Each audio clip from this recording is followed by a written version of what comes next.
bien así, sí, ¿no? Vale. Nada, pues lo primero, muchas gracias por venir en este sábado tan soleado que anima más a irse al monte, pero la verdad es que estos espacios son muy importantes, muy necesarios. Como sabéis, Calterri y Parque Eólico Lequés somos una plataforma, llevamos ya más de 3 años activados, ¿no?, en defensa del territorio que sentimos amenazado, ¿no? En este sentido, bueno, decir que también sabéis seguro que hemos tenido, vamos a decir, unas victorias, porque varios de los proyectos que estaban propuestos, pues bueno, se han ido cayendo, tanto el de Alemmello como los de Balmaseda. Nos queda bastante por hacer, porque ahora mismo está abierto el de su puerta, pero hay una sensación, es cierto, de que el problema, hay una forma un poco de decir de desactivación, ¿no? Parece que efectivamente nos hemos reunido, nos hemos juntado para luchar contra esto y hemos ganado, y entonces pues nos estamos relajando, pero nada más lejos de la realidad. Nos queda mucho trabajo que hacer, nos queda mucho que reflexionar, sobre todo porque el momento es complejo porque no es no a las renovables, como sabéis, ¿no? Es no así, pero hay que trabajar ese así, ¿no? Es muy importante que trabajemos ese así. Tenemos a Adrián, que nos va a ayudar en ello, que investiga, que tiene varios libros escritos, y seguro que de aquí van a salir cosas muy ricas. Deciros también, antes de darle paso y de presentarle, que estamos en un momento en el que esa desactivación que os digo, y esa amenaza y ese trabajo que hay que hacer, ahora mismo está pendiente de aprobar, y se espera que se apruebe este mismo año, definitivamente, el Plan Territorial Sectorial de Energías Renovables, ¿no?, que supone, entre otras cosas, aparte de un desmán administrativo y jurídico, supone que los espacios que hemos conseguido proteger van a quedar otra vez señalados en un mapa para que las empresas que se dedican a obtener beneficios, sin importarles el lugar ni las consecuencias que puedan tener, puedan volver a venir a las mismas cordales a hacer negocio, como os digo, ¿no? Entonces, contra esto hay una iniciativa que se está fraguando, que se está trabajando para que vaya adelante. Ese es LPS ONIES, no a este PTS, que pretende judicializar el proceso una vez que se apruebe, al menos en principio a nivel administrativo, y que estamos recogiendo fondos para ello, ¿no?, para apoyar para todo el tema, porque es una cuestión, pues bueno, pues ya sabéis que luchar contra el que hace la ley va a ser complicado, lo sabemos, pero también sabemos que no nos queda otro remedio, y que esta forma de resistencia tiene muchos ámbitos, y uno es ese, uno es el jurídico, es hacer una estrategia jurídica como hay que hacer otras, ¿no? Entonces, bueno, por eso hemos puesto ahí una mesa, os animamos, si podéis colaborar de alguna manera, pues todo viene bien para la causa, ¿eh? Y nada, y no le robo más tiempo a Adrián Almazán, es profesor de la Universidad Carlos III, ¿no?, si no me confundo, tiene escrito varios libros sobre el crecimiento, es investigador, y sobre todo es un comunicador muy bueno y muy ameno. Y nada, luego habrá un turno de preguntas y espero que sea muy rico. Muchas gracias por venir a verte, muchas gracias, Adrián, y te dejo la palabra. Muchas gracias a vosotros. Muchas gracias por la invitación, y también un poco por considerar que tengo algo que aportar a los debates que estáis teniendo en este territorio. Yo la verdad es que quizá ya por deformación de que me dedico a dar clases de filosofía, creo que más que dar certeza solo plantear preguntas. Y en ese sentido, pues la situación también actual yo creo que anima precisamente a la humildad, ¿no?, a asumir que hay muchas dificultades para saber exactamente qué va a ocurrir, ¿no?, y que seguramente tienen muchas aristas los procesos sociales en los que estamos inmersos, ¿no?, y que, bueno, lo relevante, yo creo, lo más importante probablemente hoy es que pues, fundamentalmente los territorios y las personas que los habitan pues hagan lo que estáis haciendo, ¿no? O sea, básicamente pues entender que son actores claves, ¿no? Actores democráticos que tienen que precisamente poder participar en ese tipo de cuestionamiento, ¿no? Y tener una incidencia directa en las decisiones que se tomen, ¿no? Porque yo creo que seguramente, ¿no? Casi con 100% de seguridad en este contexto de incertidumbre, si se sustrae a los territorios la capacidad de posicionarse, las decisiones que se tomarán serán las peores posibles, ¿no? Y además, sobre todo, pues aquellas que justamente van a alimentar los intereses de unas pocas personas, ¿no? Y no van a garantizar pues, el sostenimiento de la vida en sus términos más amplios de los territorios que habitamos. Entonces, bueno, eso que lo tengáis en cuenta, ¿no? A mí me encantaría poder saber qué hacer, entonces seguramente a lo mejor dedicaría todo mi tiempo solamente a hacerlo, ¿no? Pero no es el caso, ¿no? Y yo tengo particularmente muchas dudas. Creo que tener dudas además es muy natural, porque vivimos una situación en realidad de inestabilidad social y ecológica pues que es muy profunda. Yo creo que para todas las personas que hemos vivido el siglo XX, fundamentalmente hemos nacido después de lo que se viene a llamar la gran aceleración, ¿no? Los grandes procesos de industrialización del mundo y básicamente la instalación de un modo de vida más o menos único, ¿no? Del que luego discutiré un poco más. Pues claro, básicamente vivíamos en el marco de una promesa, ¿no? De la promesa de que si no éramos revoltosos, si aceptábamos el trabajo asalariado, ¿no? Si no dábamos muchos problemas a las diferentes transacciones que los territorios han ido poniendo en marcha, en nuestro caso el cierre en falso, ¿no? De la dictadura fascista, pues íbamos a tener asegurados pues, vivienda, ¿no? Acceso a la alimentación, una cierta paz social y más o menos pues, esas promesas que se rompieron de manera evidente en torno al 2008-2009, ¿no? Y como de alguna manera en términos sociales ese pacto está roto, pues yo creo que hay un momento de incertidumbre que ha tenido expresiones hermosas, ¿no? Expresiones de solidaridad, expresiones de reactivación del conflicto democrático, ¿no? De volver de alguna manera a decir, bueno, pues quizá la vida no tiene que ser solamente esto, ¿no? Queremos aspirar a algo más, pero que también tiene expresiones preocupantes, ¿no?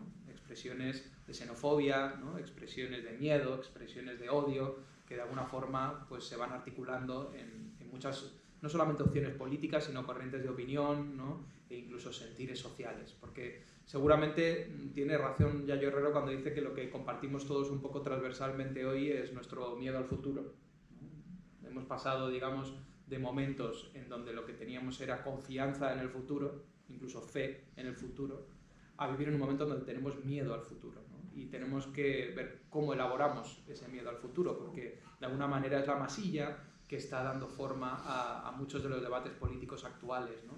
Y en ese sentido, ese miedo al futuro, estamos viendo cómo se enfrenta de maneras muy distintas según cómo se conjugue con la, de alguna manera, responsabilidad, ¿no? De tomarse en serio la situación también ecológica en la que nos encontramos.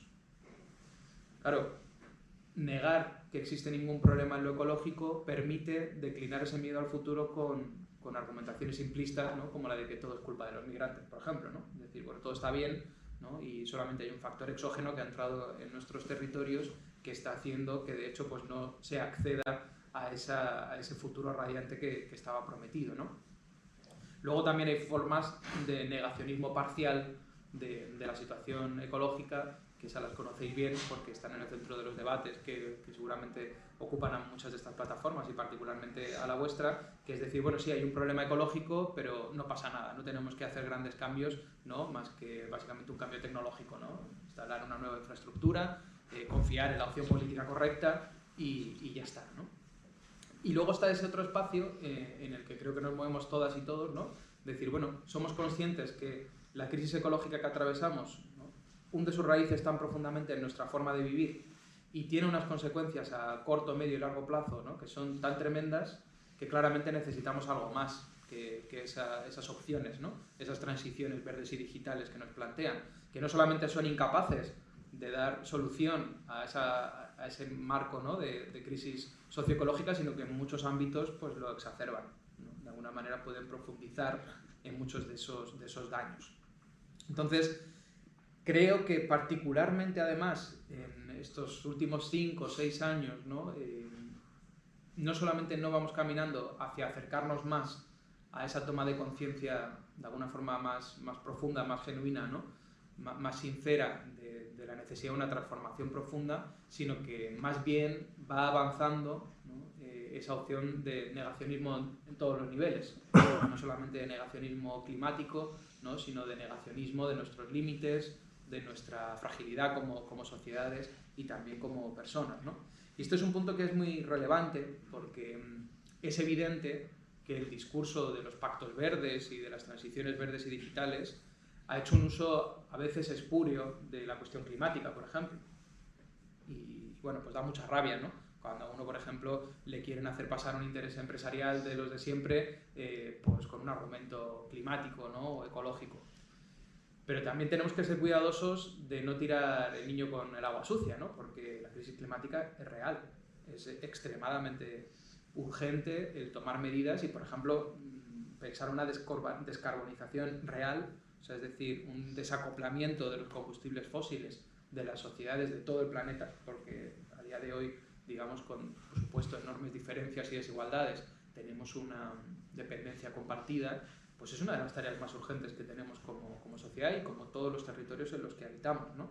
Sobre todo cuando se cierra, por ejemplo, la COP30, y ya no solamente es que sepamos que no sirve para nada, ¿no? Y que va a dar unas medidas tibias que no están a la altura de la situación en la que nos encontramos con 1,5 grados de calentamiento ya, lo que se supone que había que evitar a toda costa, ¿no? Sino que es que directamente toda mención al abandono de los combustibles fósiles, que es de cajón el elemento clave, ¿no? Para poder superar esas sociedades que emiten, ¿no? Y que producen el cambio climático, pues ha desaparecido. O sea, es decir, ya ni siquiera hay como una especie de letanía hipócrita, ¿no? En donde, no, bueno, sí, nos vamos a desprender. No hay mención a abandonar los combustibles fósiles. Ya. Eso es muy significativo. O sea, eso es significativo de una correlación de fuerzas, ¿no? En términos de los intereses empresariales y políticos a nivel planetario, que ya han hecho una opción por el suicidio civilizatorio abierta.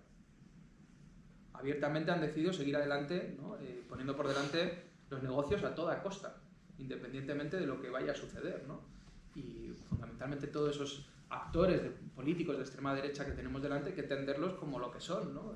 Escuderos de intereses empresariales y particularmente en este momento pues, de intereses como los de la industria fósil, ¿no? O intereses como los de la industria inmobiliaria haciendo un resort de lujo después del genocidio en Gaza, ¿no? Ese es el tipo de marco político en el que nos movemos, ¿no? Y conviene tenerlo en cuenta, ¿no? Conviene tenerlo en cuenta porque, bueno, pues marca una situación en donde también nuestra incidencia tiene que partir de ahí, ¿no? Los problemas que tenemos es evidente que tienen una raíz profunda en la organización de nuestra economía, ¿no? Y yo creo que pues ya ha pasado por aquí gente, seguramente habéis leído y tenéis conocimiento, ¿no? que ha puesto pues de manera muy solvente sobre la mesa por qué no podemos articular nuestra sociedad en torno a un objetivo como el del crecimiento económico perpetuo, ¿no? Siendo así que vivimos territorios que son finitos y frágiles.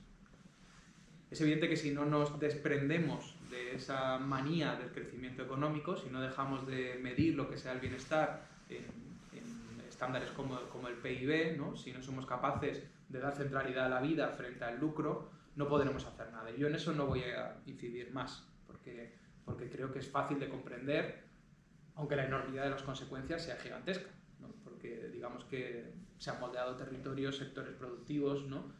Deseos, incluso expectativas vitales en torno a ese crecimiento. Entonces, ahí tenemos un gran desafío. Pero, como en la charla de hoy me apetecía compartir con vosotras algunas reflexiones sobre la cuestión del mundo rural, creo que es importante entender que sociedades capitalistas, ¿no? Ha habido diversas y que puede haber capitalismo en el futuro que a lo mejor no tome la forma, ¿no? del mundo que ahora vivimos, y que es muy importante entender que vivimos en sociedades que son al mismo tiempo que capitalistas, industriales.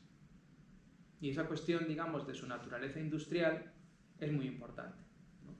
¿Por qué? Pues porque a veces, a mí me ha pasado, ¿no? Podemos tener como una conciencia muy desarrollada de cuáles son los problemas de estas nuevas propuestas de transición energética, ¿no?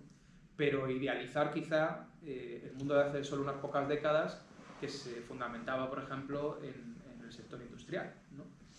Y entonces eso implica tampoco entender, de alguna forma, cuál ha sido la reorganización del mundo que ha venido de alguna manera de la mano de esa industrialización, y tampoco entender cuáles son los vínculos que existen precisamente entre ese mundo urbano, ¿no?, esa industrialización, incluso cuáles son las raíces culturales profundas del proyecto de industrialización del mundo, ¿no? Y yo creo que si queremos hablar de decrecimiento tenemos que hablar de eso también. Tenemos que comprender un poco que para precisamente ver cómo es el así, ¿no?, de lo que como si querríamos, que probablemente tendremos que elaborarlo colectivamente, pues no solamente tendríamos que superar esa organización capitalista del mundo, sino como poco cuestionar, ¿no?, su fase industrial, ¿no?, que ha supuesto esa fase industrial del capitalismo. Al menos en dos dimensiones, ¿no? En su dimensión material, que es una sociedad industrial, ¿no?, que implica en términos de ruptura material con las sociedades que no eran industriales, incluso aunque fueran capitalistas, ¿no?, capitalistas y no capitalistas, pero no industriales, y en términos, como decía, de nuestros marcos culturales e incluso de nuestros marcos de deseo, ¿no? Hablando de lo primero brevemente, yo creo que más o menos es fácil comprender que en el mundo, digamos, previo a la industrialización, ¿no?, lo que fundamentalmente teníamos era materialmente sociedades que se sustentaban sobre todo en los ciclos solares y en los territorios, en marcos políticos que podrían ser enormemente desiguales, conflictivos, ¿no?, pero que en su sustento material dependían fundamentalmente de la agricultura, ¿no?, que ha sido el motor, digamos, de todos los imperios de la historia y también de todas las sociedades libres de la historia, ¿no? Es la manera que tenemos realmente de acercarnos a una dimensión genuinamente productiva, porque lo único que es productivo en este planeta es la vida, ¿no? Es lo único que es capaz de hacer un poco la magia, ¿no?, de a partir de un suelo, a partir del agua, a partir del sol, pues generar alimentos, ¿no? Entonces, esa centralidad de la agricultura, esa centralidad de esa producción agrícola, pues daba una forma de lo que se denomina desde la economía ecológica metabolismos casi circulares, ¿no? Metabolismo es una metáfora que se utiliza desde la economía ecológica como para hacer un equivalente entre una sociedad y un cuerpo humano. O sea, igual que nosotros tenemos un metabolismo porque tenemos que alimentarnos para hacer las funciones que normalmente hacemos y generamos unos residuos, ¿no?, pues se plantea que las sociedades tienen un metabolismo, ¿no?, porque tienen que buscar insumos, materiales y energéticos, desarrollar sus funciones normales y generar residuos, ¿no? Esas sociedades de base agrícola, pues sus insumos, como decía antes, eran fundamentalmente la energía solar, ¿no?, y algunos materiales que eran muy abundantes en la corteza terrestre o que eran directamente bióticos y por tanto renovables en sentido profundo, ¿no?, porque realmente pueden reaparecer.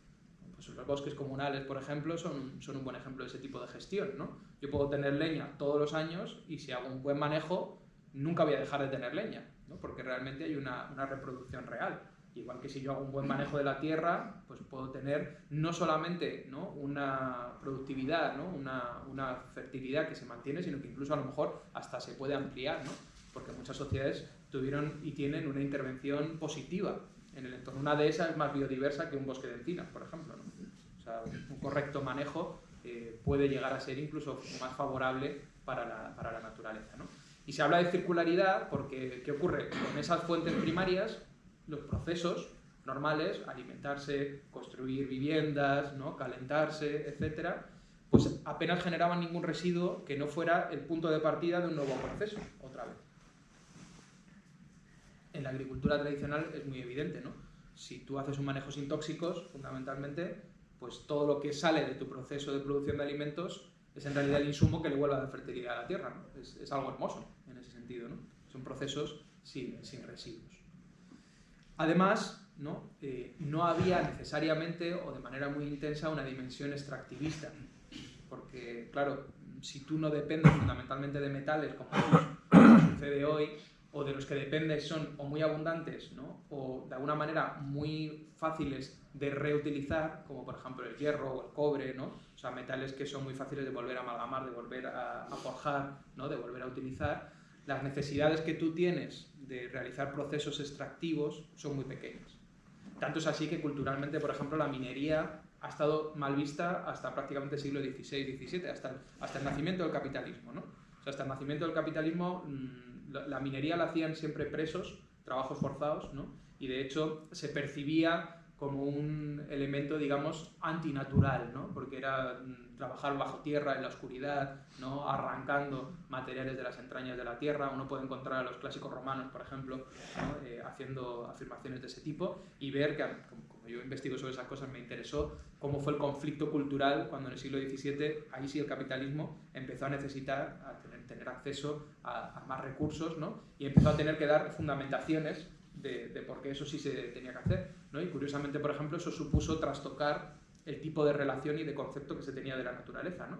Porque se decía en esa época que si la naturaleza es una madre dadivosa, supuestamente decís, ¿no? Pues entonces, ¿qué madre? Más bien es una madrastra, ¿no? Porque sus elementos valiosos los ha ocultado bajo tierra y nos obliga a tener que ir a por ellos, ¿no? Es muy interesante ver cómo hay una cierta transformación incluso de la noción de naturaleza, ¿no?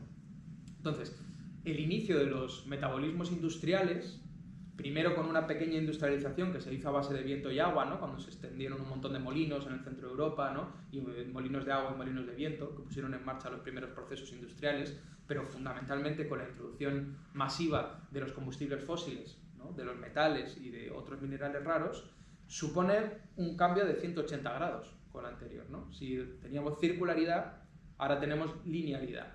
Eso es decir, los procesos tienen que empezar por un momento de extracción, y extracción genuinamente no renovable, ¿no? Porque se habla de producción de petróleo. El petróleo no se produce, se extrae. El carbón no se produce, se extrae, ¿no? Incluso el fósforo, por ejemplo, en la Sáhara ocupada hoy para la agricultura no se produce, se extrae, ¿no? De hecho, hubo procesos extractivos locos en los inicios de la industrialización de la producción de alimentos. Por ejemplo, hubo la fiebre del guano, ¿no? En el siglo XIX de repente se volvieron locos por raspar de todas las piedras posibles los restos de excremento de aves, ¿no? Y de murciélagos para poder sostener, ¿no? Esas nuevas prácticas de producción que ya no se podían permitir, por ejemplo, el esperar un barbecho, ¿no? Tenían que ser productivos permanentemente, ¿no? Entonces, esa lógica de extracción, ¿no? Que viene acoplada a esa lógica lineal, no solamente supone el deterioro de los bienes fondo, ¿no? Porque ya no me sirve, por ejemplo, hacer un manejo del bosque en donde pueda, pues, cortar un poco de leña, ¿no? Y luego volver al año que viene cortar otro, sino que corto el bosque, ¿no? Así tengo acceso a toda la leña que quiero, sino que además y sobre todo ha generado un enorme problema de residuos y de tóxicos. Que los tóxicos es una cosa que prácticamente nos hemos inventado, ¿no? como especie, porque el conjunto, digamos, anidado de los ecosistemas en procesos de coevolución larguísimos, lo que han hecho ha sido acoplarse para que siempre el fin de algún proceso sea el inicio de otro. Y excepto los pequeños tóxicos de autodefensa, ¿no? que encontramos en algunos animales, ¿no? Pues nadie genera tóxicos con su propio cuerpo, ¿no? O sea, nuestras heces no son tóxicas, ¿no? Tienen su momento y su lugar para acoplarse, ¿no? Lo que hemos generado como tóxicos son todos esos elementos que hemos hecho aparecer en la corteza terrestre cuando no existían y que no tienen ningún, digamos, lo que se llama técnicamente ninguna cadena metabólica en la que insertarse. Y cuando uno estudia, por ejemplo, la situación de extralimitación planetaria, ¿no? O sea, la situación de crisis ecosocial medida en cuáles son los elementos o los límites que estamos superando, por ejemplo, el agua potable o el propio cambio climático o la pérdida de biodiversidad, el problema con lo que se llaman elementos, ¿no? Extraños o elementos novedosos es brutal, ¿no? Porque de repente tenemos plásticos, tenemos químicos, tenemos pesticidas, tenemos venenos de todo tipo que no pueden hacer nada más que circular en todos los ecosistemas, ¿no? Intoxicando por el camino a los vivientes con los que se encuentran, porque no hay ninguna otra, digamos, cadena metabólica que lo pueda incluir. Las bacterias, que siempre son las más sabias y las más rápidas del conjunto de los vivientes, son de las primeras que se están un poco adaptando a la presencia de esos tóxicos, ¿no? Porque tienen esa capacidad evolutiva más rápida. Son las primeras que pueden comer plástico o las primeras que pueden vivir en ambientes extremófilos, como por ejemplo los que hay en Huelva, ¿no? El Río Tinto con la enorme contaminación industrial, ¿no? Pues incluso ahí la vida ha prosperado, ¿no? Pero nosotros no podemos. O sea, nosotros básicamente nos enfermamos y eso nos pasa, ¿no? Los microplásticos, todo tipo de tóxicos, ¿no? La contaminación del aire, la contaminación del suelo, del agua, lo que es un vector de enfermedad para nosotros y nosotras, ¿no? Y además un vector de enfermedad que está aquí para quedarse.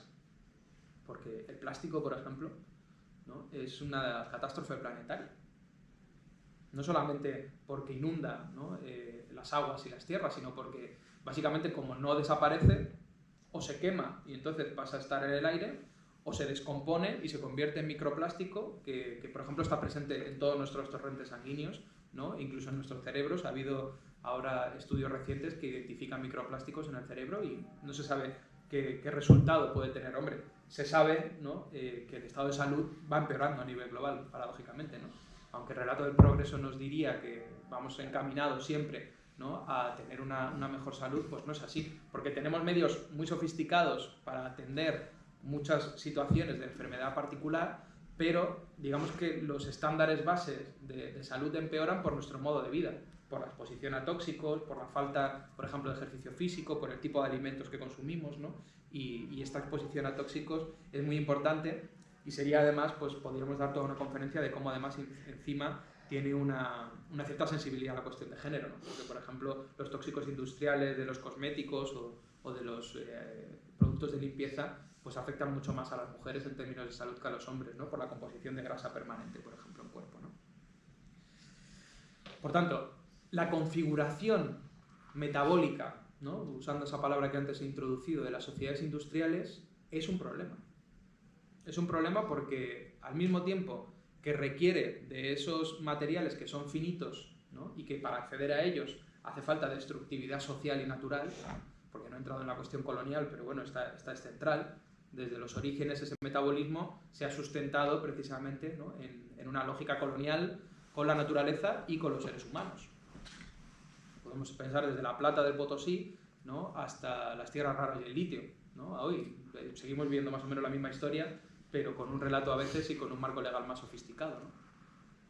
Pero no solamente eso, digo, requiere esa destructividad social y natural de partida, sino que es un vector de toxicidad, ¿no? Y además un vector que está destinado a enfrentarse con límites permanentemente, ¿no?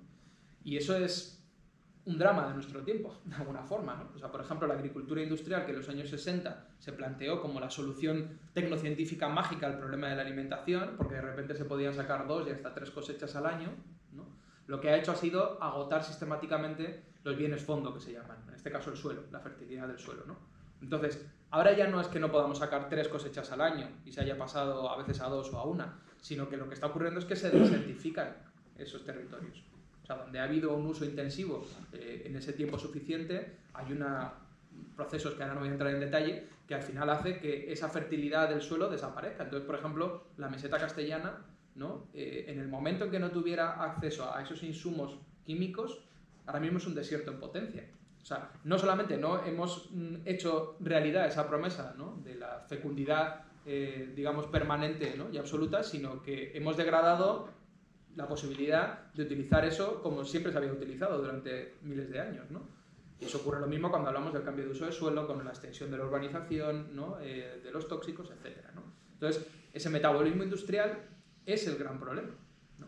Que tiene muchas expresiones. Tiene la expresión ahora de los macroproyectos de producción de energía, ¿no? Pero antes tenía otra expresión, que eran las industrias en las riberas de los ríos contaminándolos sistemáticamente, ¿no?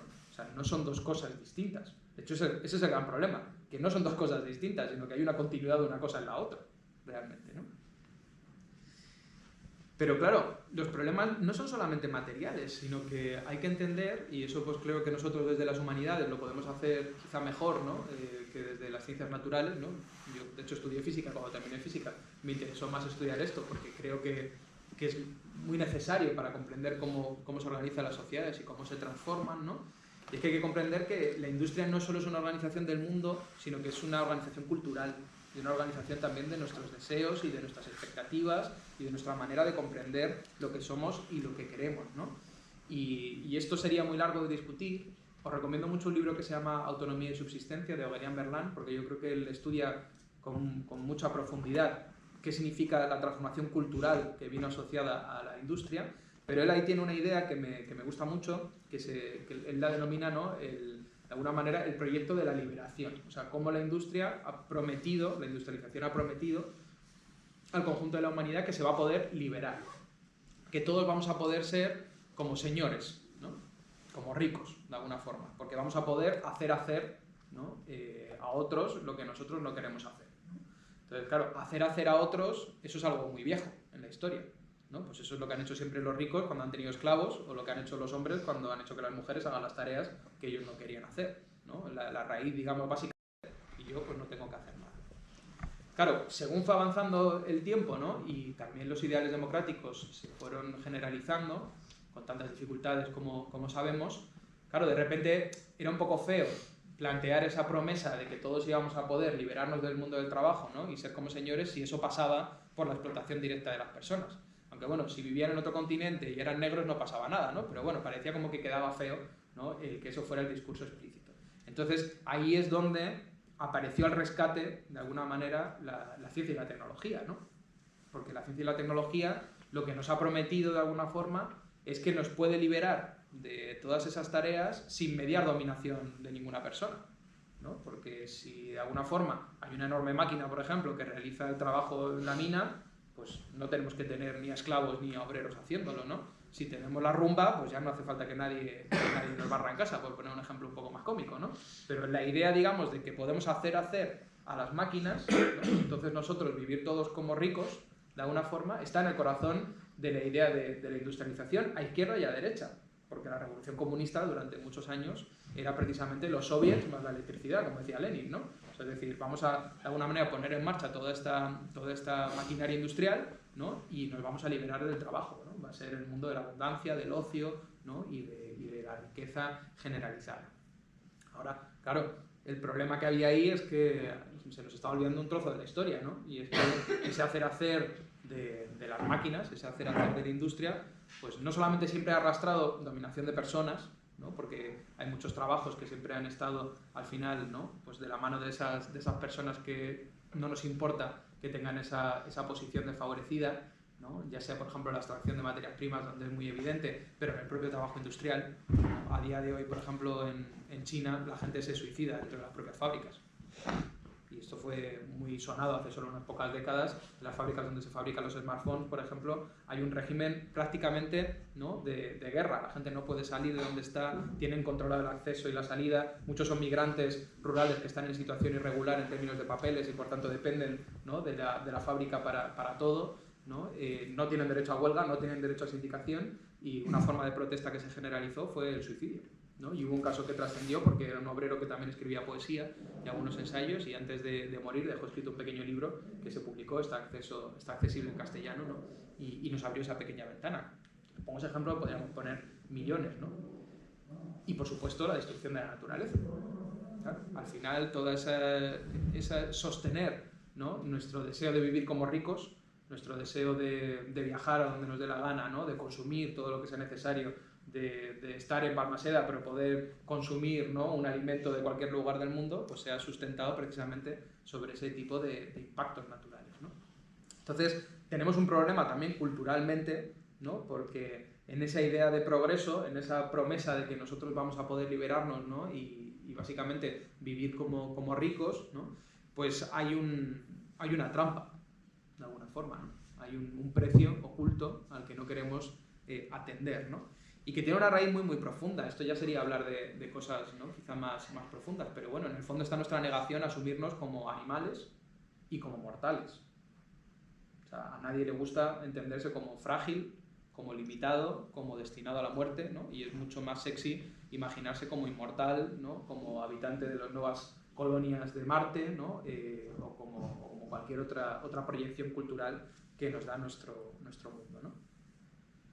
Bueno, me he alargado mucho en esta parte que no pensaba tanto, pero me parecía relevante para comprender con profundidad, ¿no?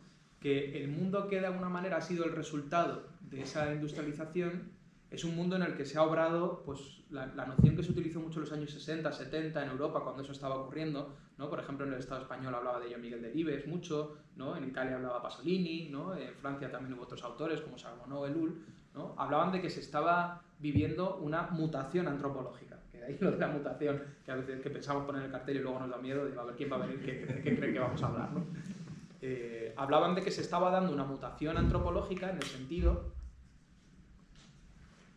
de que lo que significaba ser humano, ¿no? A lo largo de casi miles de años de historia desaparecía, al desaparecer el campesinado fundamentalmente, ¿no?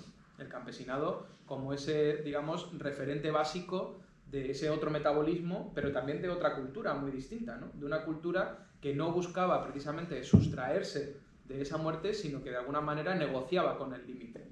Y eso suponía, pues, de alguna manera negociar con que se habitaba un territorio específico, una casa específica, ¿no? Se tenían unas capacidades concretas y no otras, ¿no?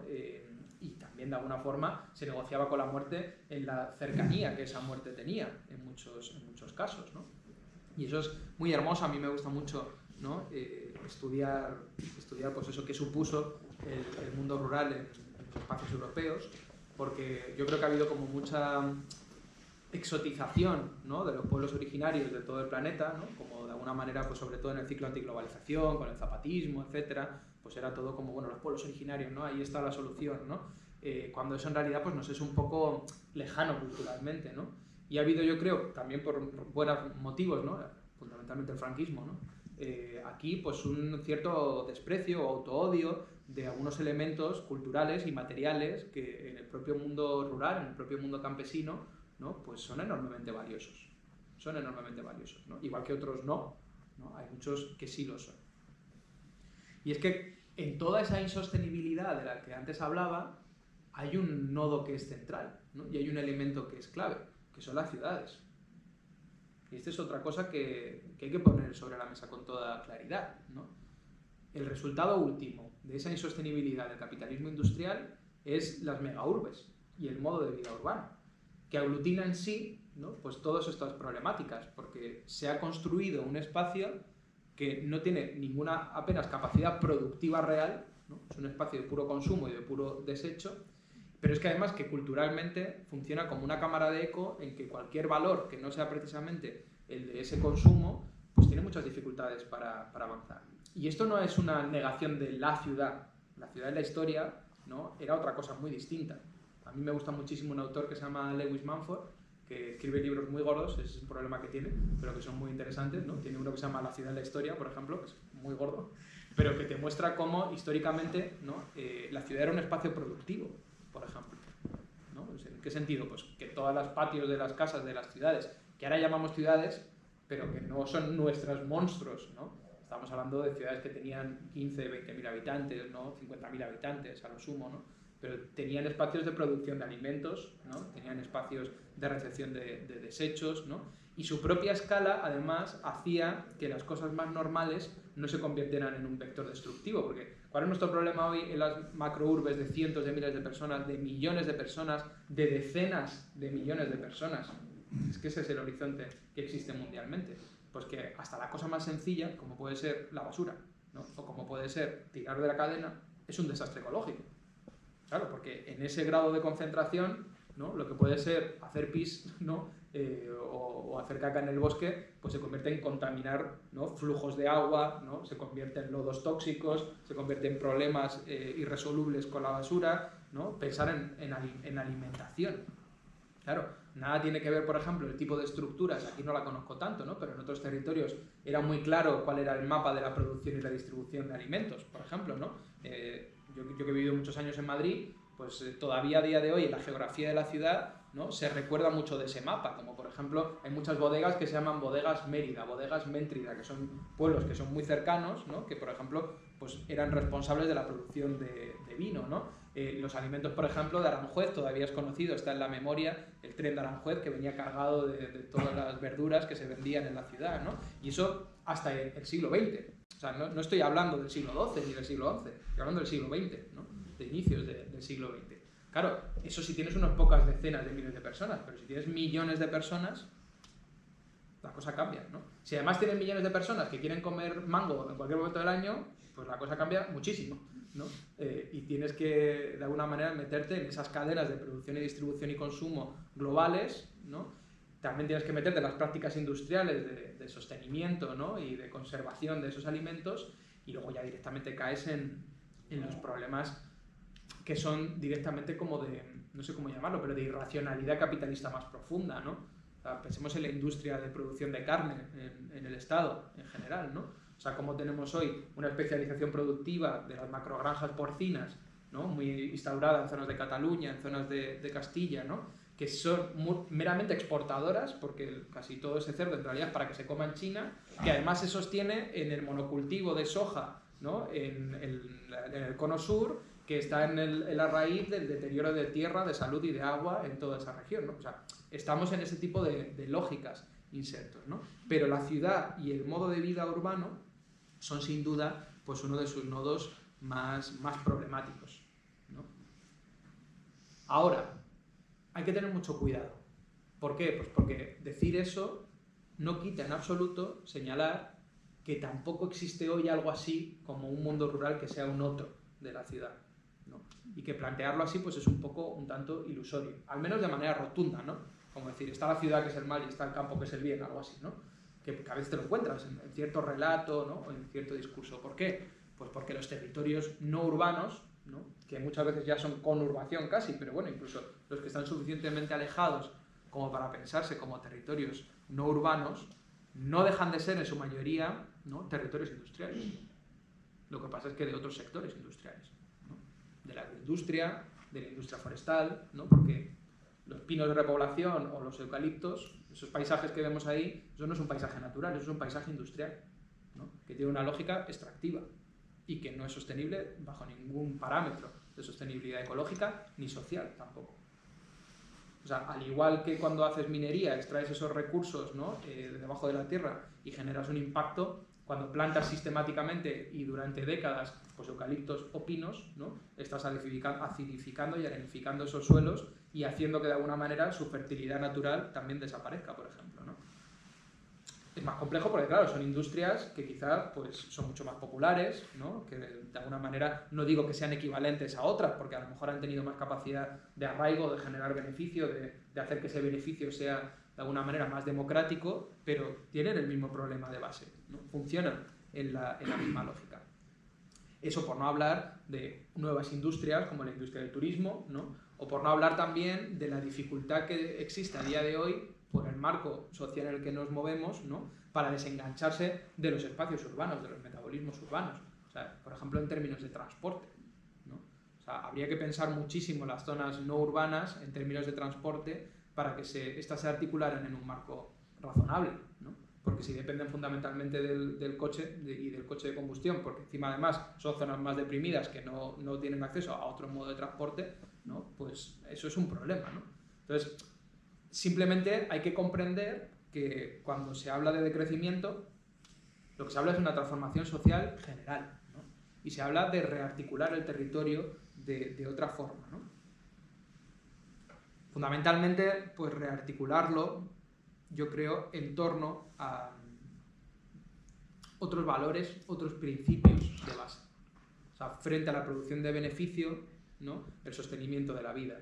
Frente a esta idea de extractivismo, de alguna manera, ¿no? Este productivismo del progreso, pues asumir una cultura de los límites, ¿no?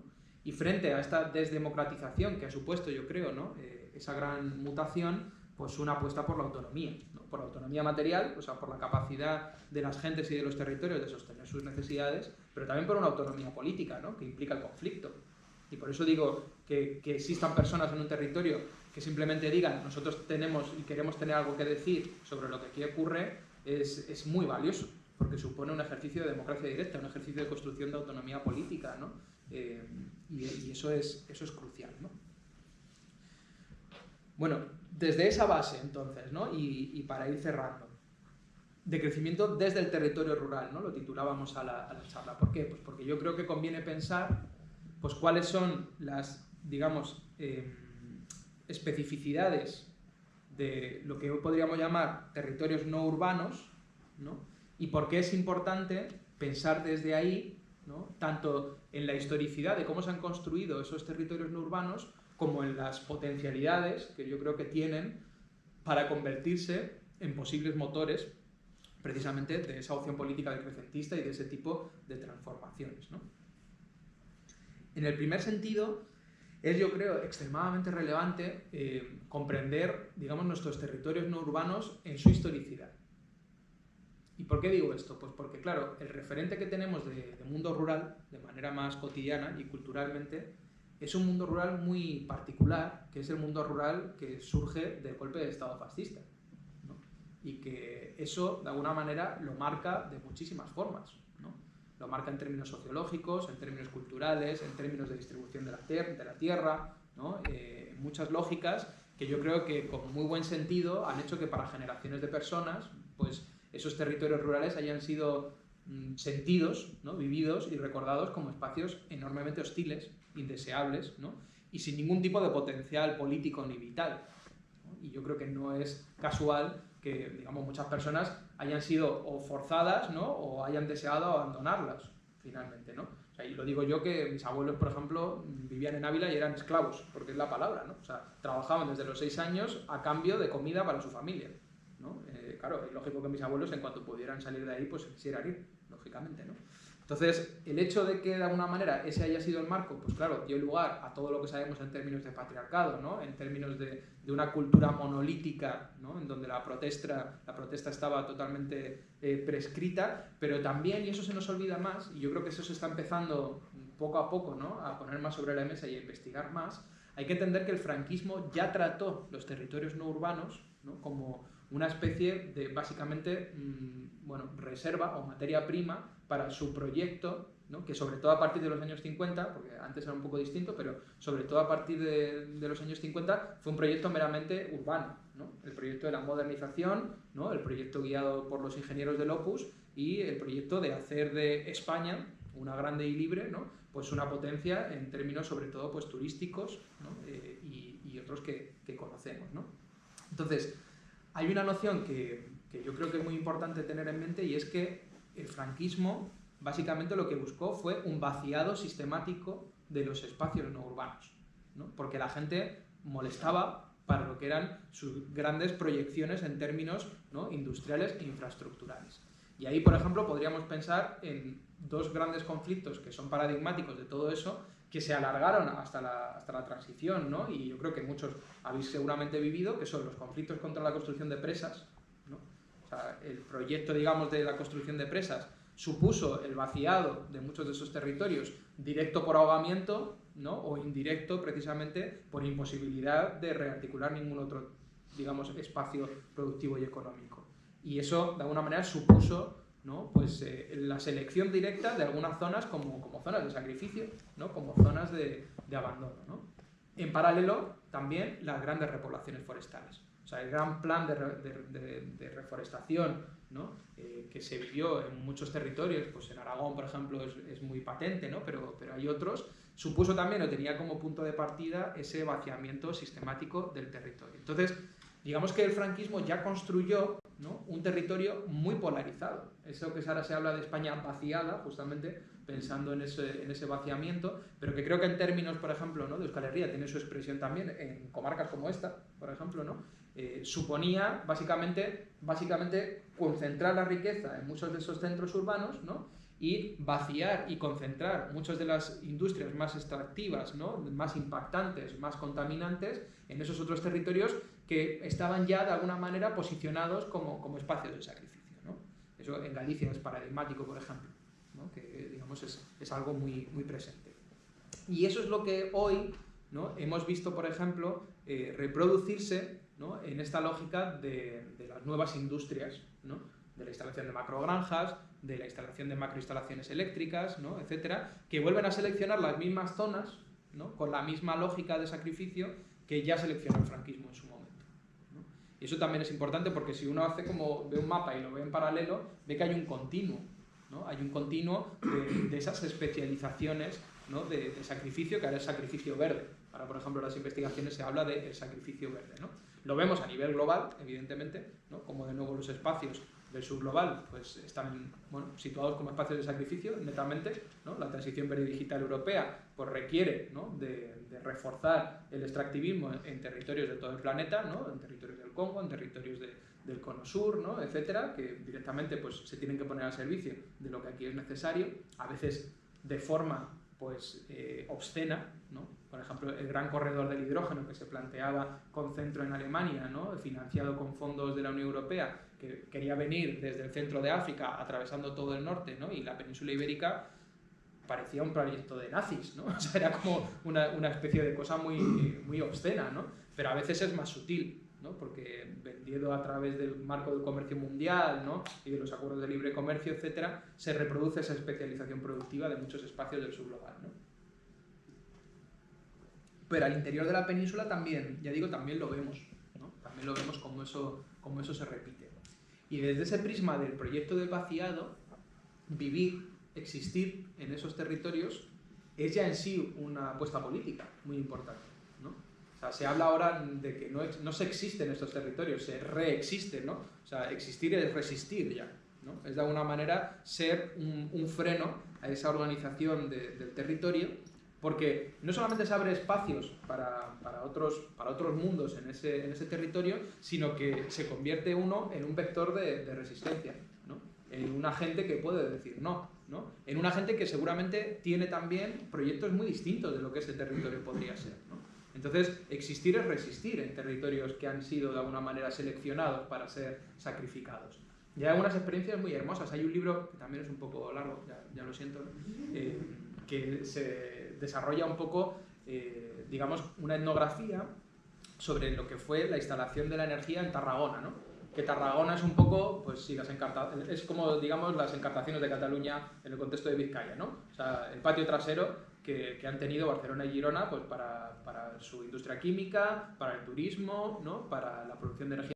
Desde la resistencia antinuclear hasta ahora la oposición a los macroparques de eólicos, que era sobre todo lo que había allí, tiene una línea, digamos, que es en resistencia de decir no, pero hay una línea también muy creativa, ¿no? De decir no, sí, ¿qué queremos, ¿no? Para esta región?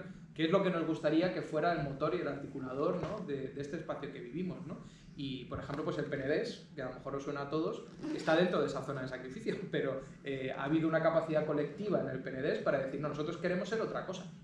O sea, nosotros queremos ser pues una región, ¿no? que en este caso se ha especializado en la cuestión del vino o la del turismo, podríamos discutir qué implicaciones tiene, pero que ha tenido capacidad de decir, no queremos ser, ¿no? esa zona de sacrificio que nos habéis de alguna manera destinado a ser, ¿no? Y bueno, en este libro se desarrolla muy bien como toda esa historia y se cuenta, ¿no? O sea, cómo existir puede ser una forma de existencia. También existir con una cierta sensibilidad, ¿no? Y es que yo creo que muchos de estos territorios están llenos de, no sé cómo llamarlos, ¿no? Fragmentos, ¿no? De una sabiduría popular, de unas formas de hacer que, ya digo, son las del mundo rural, no necesariamente las del mundo rural surgido del fascismo, ¿no? Sino de un mundo rural que es mucho más antiguo, ¿no? Que muchas veces pues son puntos de partida, puntos de anclaje que pueden ser extremadamente importantes, ¿no? Que pueden ser muy inspiradores y que en términos sobre todo materiales, ¿no? Porque muchas veces de broma se planteaba, bueno, ¿cómo podríamos vivir sin petróleo? Pues como se vivía cuando no había petróleo, es una respuesta que puede servirnos mucho para empezar a pensar, ¿no? No digo que sea ni posible ni deseable, ¿no? Imitar en todos los términos esa articulación, pero claro, hay muchos elementos que son muy inspiradores, ¿no? Entonces, si asumimos que básicamente un metabolismo no industrial, que es el que necesitaría una sociedad decrecentista, tiene que suponer una fuerte reruralización, ¿no? Pues buscar una inspiración en cómo era esa articulación material es muy importante. Pero muchas veces no solamente una articulación o una inspiración material, sino también cultural. O sea, por ejemplo, pues yo qué sé, en Euskal Herria tenemos juntas vecinales, tenemos bosques comunales, ¿no? Tenemos, digamos, remanentes de esa organización del mundo que están aquí por las luchas que nos han defendido, no por otra cosa, porque ha habido personas que han dado su vida, ¿no? y han hecho conflicto político para que eso exista, que para mí, al final, ¿no? Son un punto de partida inspirador de cómo se podría organizar económicamente el mundo, no en torno al lucro, sino al uso, a la necesidad. Pues eso se llama comunes, ¿no? Y existen ahí. ¿Cómo se podría rearticular una sociedad genuinamente democrática en la que hubiera una intervención directa? Bueno, pues las juntas son un ejemplo de cómo eso se podría hacer, ¿no? Igual que son otras muchas cosas, como son el movimiento feminista o como puede ser un sindicalismo transformador, ¿no? Pero ahí hay en los espacios rurales muchos elementos que hay que atesorar, que hay que defender, muchas veces esa defensa suponiendo un conflicto. O sea, yo me llevo muy bien con María Montesino, que participa en un colectivo que se llama La Ortiga, muy cerca de aquí, en Cantabria, en el Valle del Pas.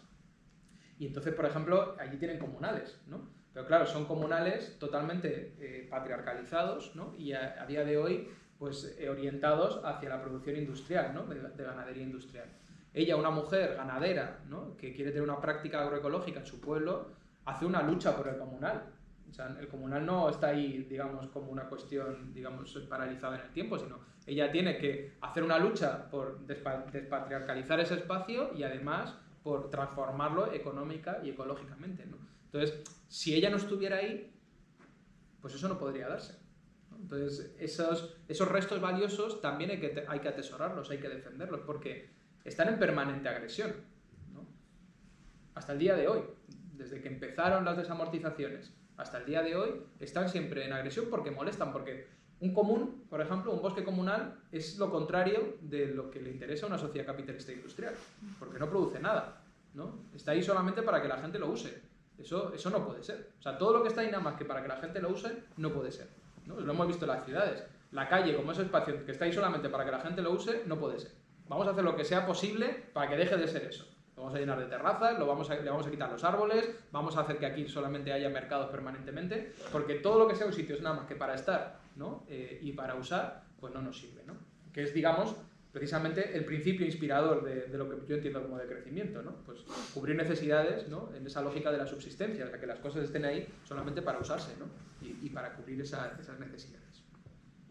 Y luego, en tercer lugar, ¿no? Yo creo que esos espacios no urbanos tienen, por su propia naturaleza, muchas veces condiciones que son propicias, ¿no? Para poder al menos articular una lucha política por ese proceso y por ese horizonte decrecentista, ¿no? Por ejemplo, la posibilidad de acceder a vivienda en muchos de esos lugares, no en todos, ¿no? Pero en muchos de esos lugares es mucho más fácil que en los espacios urbanos, lo que implica, ¿no? Que es más fácil garantizar muchas de esas necesidades básicas. El acceso a la tierra, yo creo que casi todo el mundo que se va a vivir a un pueblo tiene un poco la experiencia de que, salvo casos muy contados de que haya una presión inmobiliaria, ¿no? O de otro tipo, pues es muy sencillo, ¿no? O sea, poder empezar a hacer ese tipo de exploraciones, por ejemplo, con la producción de alimentos, suele ser muy, muy habitual, ¿no? Luego hay una dimensión negativa y positiva de vecindad forzada, ¿no? Que te lleva, quieras o no, a tener que entender la política más allá de la política parlamentaria, ¿no? Porque tú puedes vivir en el barrio de una ciudad y no estás forzado a tener que tener ningún diálogo, ¿no? Pero hay una cuestión de escala, ¿no? Que para el conflicto, seguramente la mayoría de las veces, pero a veces también para otras cosas, ¿no? Te obliga a una especie de vecindad forzada, ¿no?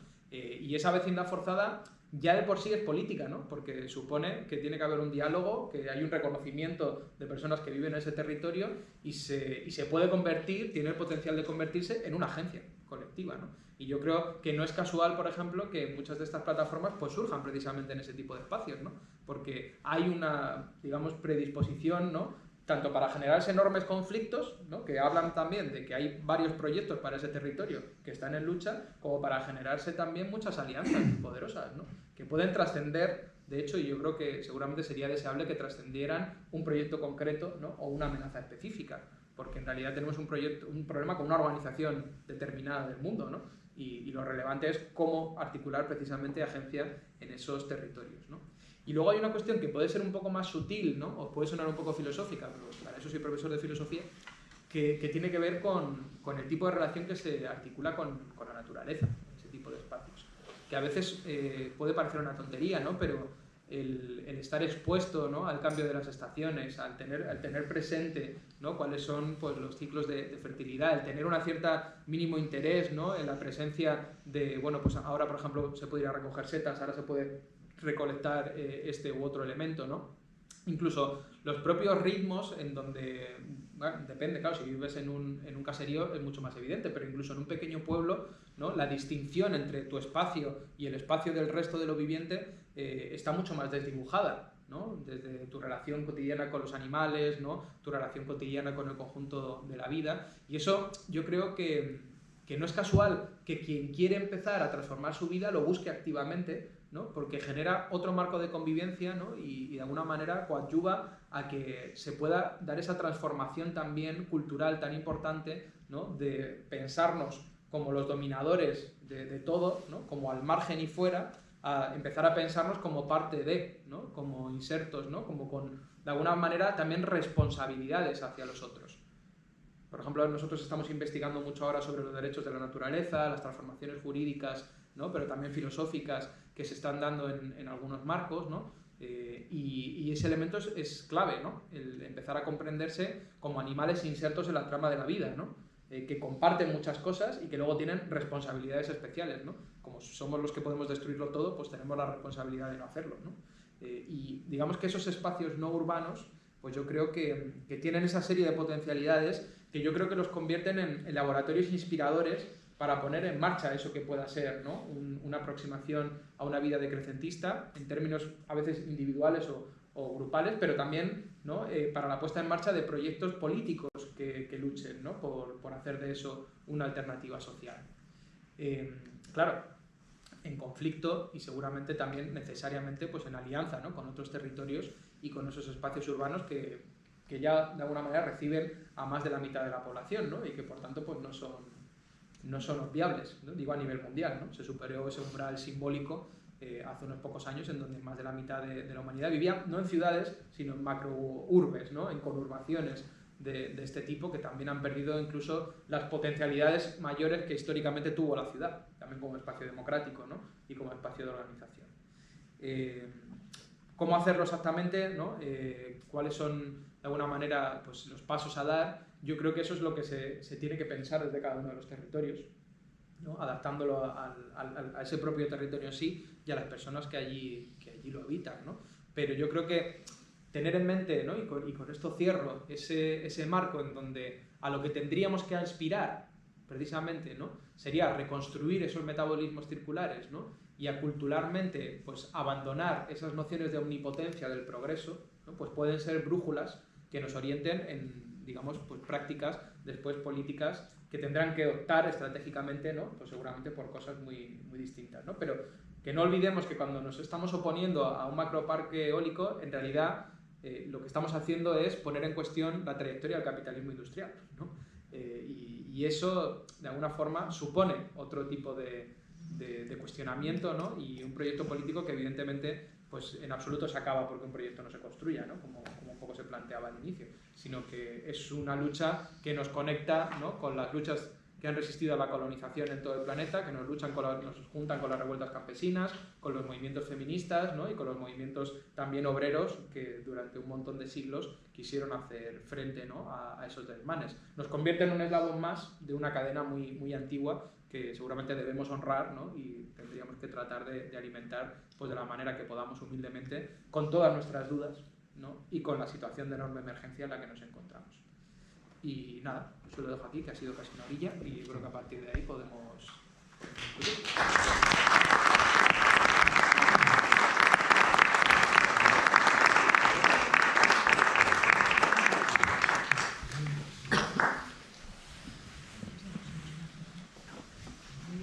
Seguro que preguntas, ¿verdad? No están aquí para...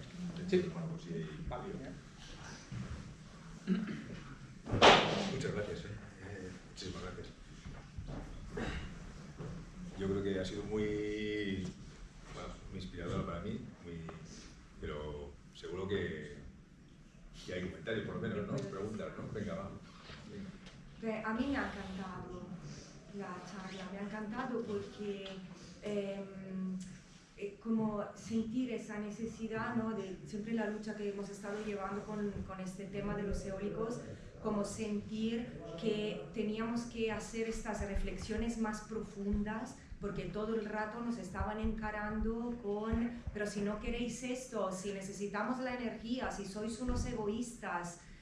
Y entonces esa necesidad de que la reflexión es más profunda y ver que si no generamos nosotros espacios o gracias a personas competentes que vienen a hablar de estas cosas, sino en el contexto general de la comunicación de masa, esos espacios, esas reflexiones son anuladas totalmente, como si no hubiera la posibilidad de plantear estas preguntas, ¿no? Y en concreto, me ha gustado mucho lo que tú dices del tema del modelo industrial, porque aquí, digamos, lo que yo he escuchado mucho desde que estamos en esta lucha por el territorio es que la cuestión de la industria no se cuestiona. Aquí, sobre todo en el País Vasco, ¿no? Es como, hay que tener industria. Entonces, la industria, estamos todos de acuerdo, la industria es trabajo, la industria es progreso, la industria es todo, tenemos que encontrar una manera de funcionar con esta industria y por eso tenemos que aceptar los parques eólicos porque si no somos unos egoístas, ¿no? Yo me siento como mucho más cercana a lo que tú dices respecto al tema de la industria. De hecho, pues como que llegamos al punto en donde tanta industrialización produce el efecto contrario de lo que quiere producir, donde una producción masiva, industrial, por ejemplo, lo que tú has dicho al principio, ¿no?, de la enfermedad, de cómo en una sociedad de extremo progreso en la medicina, en la técnica, en todo lo que tenemos, de repente hace el rebote y nos convertimos en una sociedad con más enfermedades. En una sociedad donde podríamos tener todo y de mucha calidad, de repente vas a buscar algún producto que necesitas y que tenga cierta calidad y no lo encuentras. Está todo inundado de cosas que no son las cosas que nosotros necesitamos. Entonces, es como ese paradigma industrial, para mí ya ha llegado a la resaca.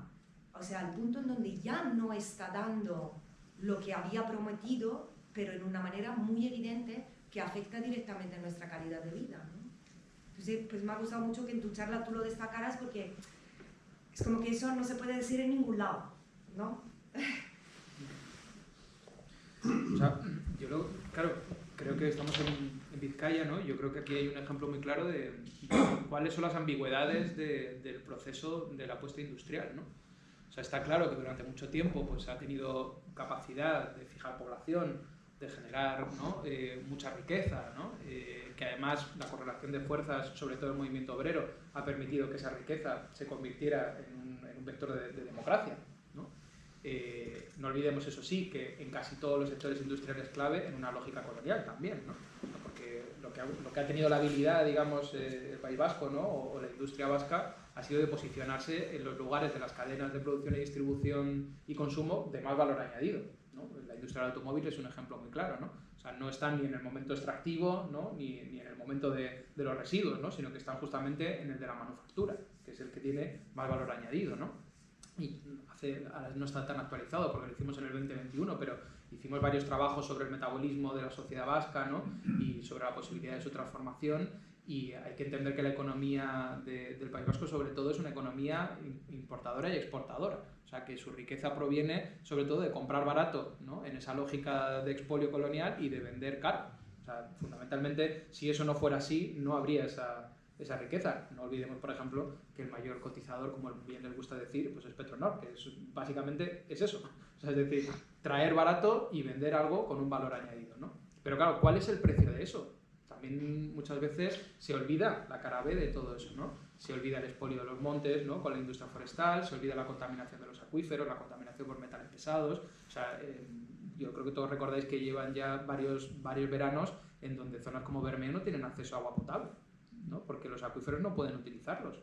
En Urdaibai, reserva de la biosfera, ¿no?, hay una contaminación tal por metales pesados que ese agua no puede utilizarse, ¿no? Y eso no es separable, una cosa de la otra no es separable, ¿no?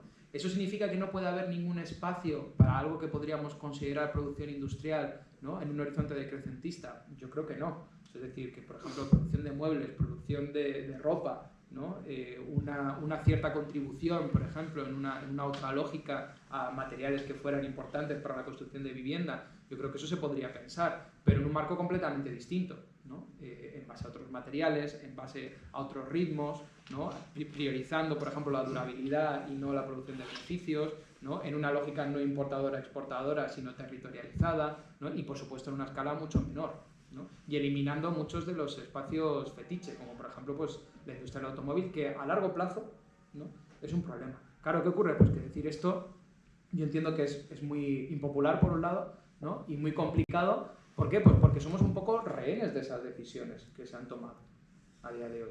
O sea, yo soy consciente de eso, ¿no? De todos los territorios a su manera son rehenes de esas decisiones, ¿no?, en términos productivos y en términos económicos que se han tomado, y por eso, claro, a día de hoy la desaparición de esos espacios es una catástrofe, porque a falta de una alternativa que garantice las necesidades de la gente, que en este caso van atravesadas por un salario, ¿no?, pues pensar en la desaparición de eso es algo impensable, ¿no?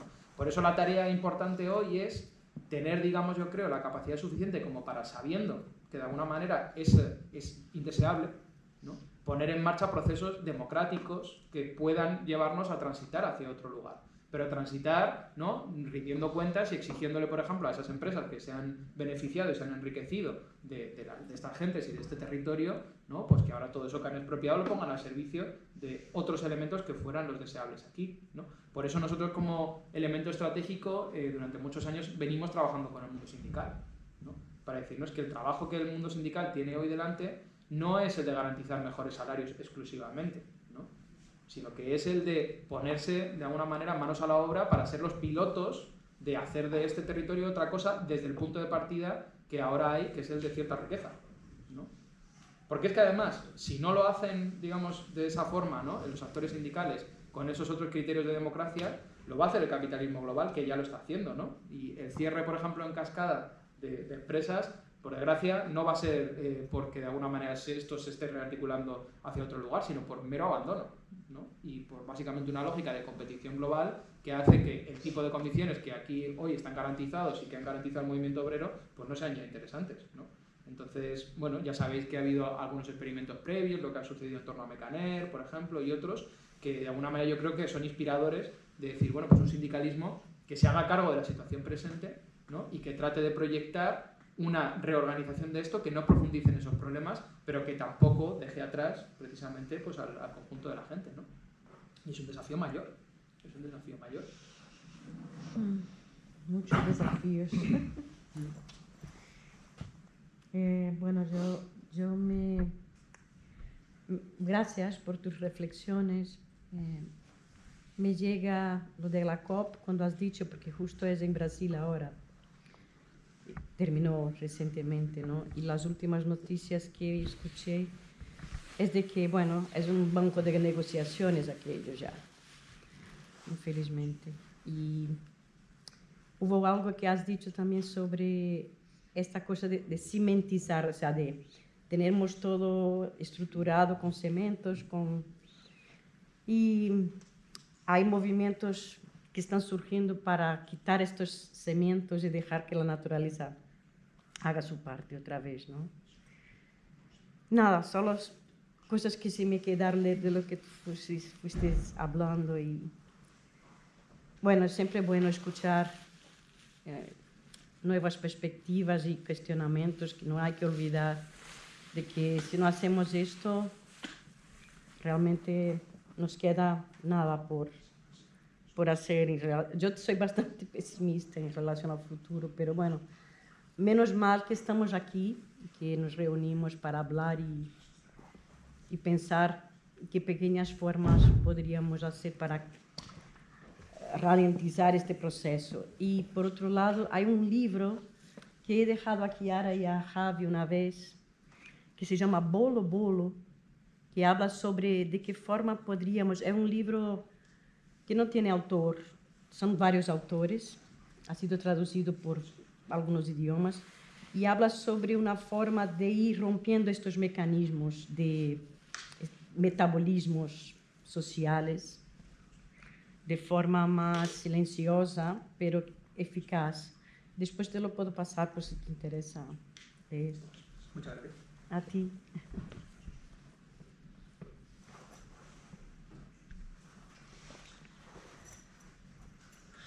Así se debe ser muy claro porque... Nos has dejado muy reflexivos. Pero él ha levantado la mano. Sí. A mí me ha gustado mucho que has tocado el tema de cómo la ciudad nos invita al individualismo y lo rural nos obliga un poco a la comunidad, ¿no? Y me gusta mucho que toques eso desde el punto de vista de cómo nos acercamos a lo rural, ¿no? De soltar ese individualismo y empezar a compartir desde lo no tan político parlamentario. Me parece que dijiste, me encantó esa parte, que es como qué guay, porque hostia, el concepto de comunidad va mucho más allá de los votos y de los partidos, ¿no? Y creo que es algo a recuperar, súper importante, y me ha encantado escucharte esa parte. Gracias. Nada, muchas gracias. No, a mí me interesa mucho eso, ¿no? También un poco afrontarlo, la cuestión de la comunidad en su dimensión de conflicto. Pues también es verdad que a veces como, bueno, yo hablo por mí, ¿no? Pero que a veces uno se fantasea un poco, ¿no? Sí, lo de la comunidad, la armonía, ¿no? La colaboración, bueno, sí, se puede dar a veces, puntualmente, ¿no? Pero sobre todo la comunidad es un espacio vivo que está atravesado por sus ambigüedades, ¿no? Y lo bonito es cuando lo vives, ¿no? Esa vecindad que no está libre de conflicto, pero que al mismo tiempo, ¿no? Pues está también llena de otras cuestiones de reciprocidad, de don, de apoyo mutuo, ¿no? No sé, se puede dar la situación paradójica de que tienes un vecino que es enemigo políticamente, ¿no? Y que además puedes tener hasta un conflicto particular y sin embargo pues viene y te regala unos huevos, ¿no? Eso es muy particular de los espacios no urbanos, ¿no? Lo que eso supone, ¿no? Ese tipo de articulación, ¿no? Porque tú inevitablemente en ese momento, así está bien estudiado, la antropología lo ha estudiado en esa lógica de don, tú ya tienes un vínculo con esa persona, ¿no? Por mucho que a lo mejor no querrías ni tenerlo. Pues es que es una persona con la que no querría tener un vínculo. Pues es que si esta persona me ha dejado una herramienta, me ha regalado unos huevos, pues yo voy a hacer lo mismo, ¿no? Y entonces es esa especie de vecindad forzada, de comunalidad forzada, en la que pueden salir cosas maravillosas también a veces, ¿no? En donde no imaginabas que pudiera estar, ¿no? Claro, eso también requiere, y eso también yo creo que mucha gente ya tiene experiencia, saber situarse en los lugares a donde llegas, ¿no? Sobre todo cuando no son tu lugar o donde has vivido, ¿no? Que eso a veces es muy conflictivo, la gente que no comprende, ¿no? El sitio donde está o pretende de alguna manera pues que se transforme según sus propios criterios. Eso ya seguramente ya sabemos, ¿no? Que es muy problemático, ¿no? Si uno no tiene esa perspectiva es como muy curioso lo que sucede, ¿no? Muy curioso, al menos en mi experiencia.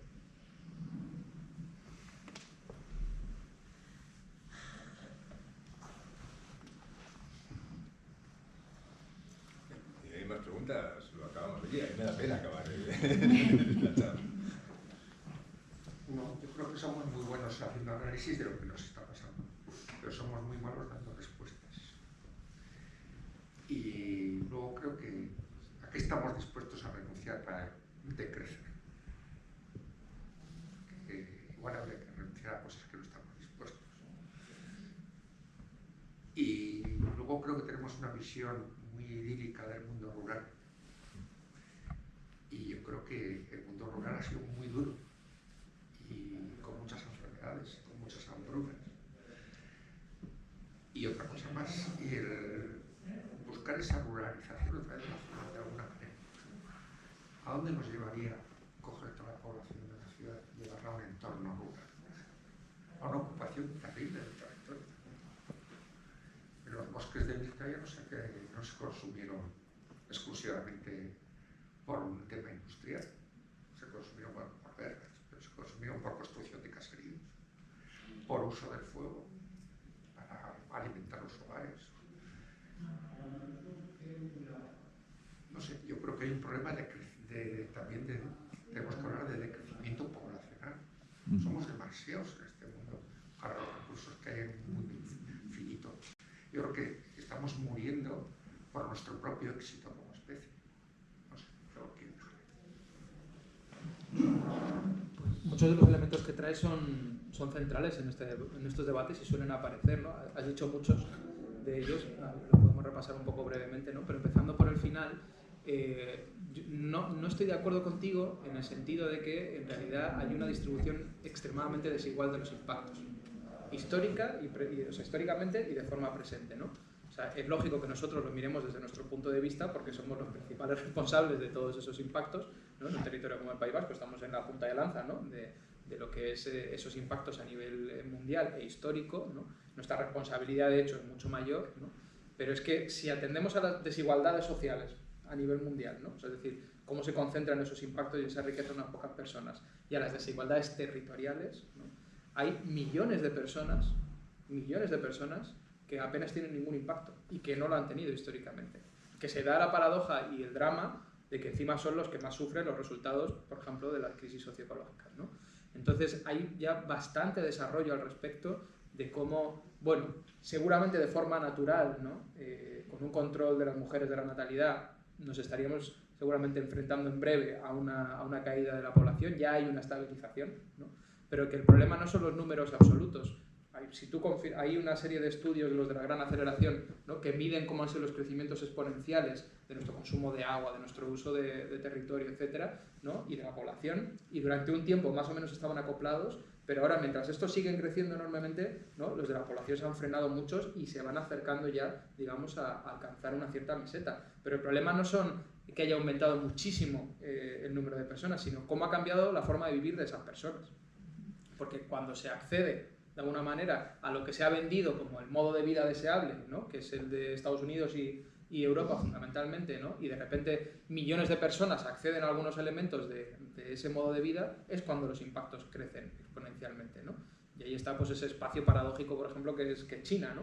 Con lo que ha supuesto digamos, a nivel de impactos, a nivel de reposicionarse geopolíticamente, etcétera, ¿no?